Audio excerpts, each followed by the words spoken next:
నేను యేసన్న గారి గురించి ఒక మాట విన్నానండి, మీరు కూడా వినే ఉంటారు.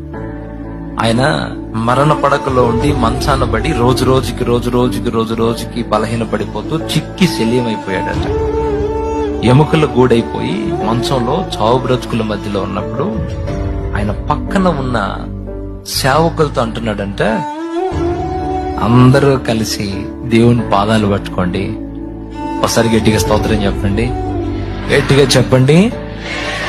ఆయన అన్న మాట ఒక దైవజనుడు చెప్తే నేను విన్నా. అందరూ కలిసి యేసయ్య పాదాలు పట్టుకొని ఒక్క అవకాశం ఇవ్వమని కోరండి.